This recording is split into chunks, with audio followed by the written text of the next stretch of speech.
Welcome to my YouTube channel, Tony Su Vega, your feng shui guru and paranormal expert.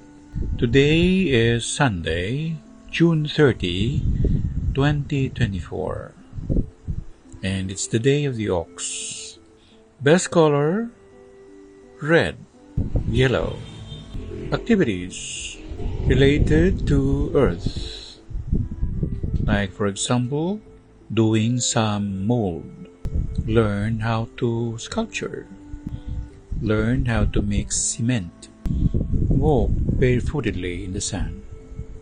Ngayong araw na ito ay araw ng linggo, Hunyo 30, 2024, araw ng ox. Pinakamagandang kulay ang pula at dilaw. Mga gagawin sa araw na ito may kinalaman sa lupa, gaya ng paglalakad ng nakatapak sa buhanginan, pagmolde ng eskayola o plaster of Paris. Ang ox ay babae, yin, earth, kun, at ang kulay niya ay dilaw. Gaya rin siya ng sheep.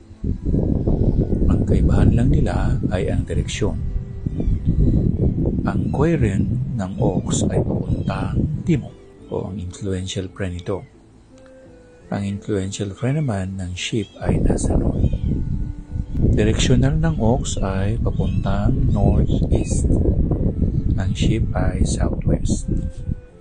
Itong dalawang ito ay polarity o magkasalungan. Paano mong sasabihin na ang lupang ito ay pang-ox, itong lupa naman ito ay pang-sheep? Sa anyo ng lupa, mababa. Kaibahan lang siya dun sa sun, XUN. Yun ay kung ano yung tinatapakan natin. Yun ang sun. Yun ang surface. Yun ang ground.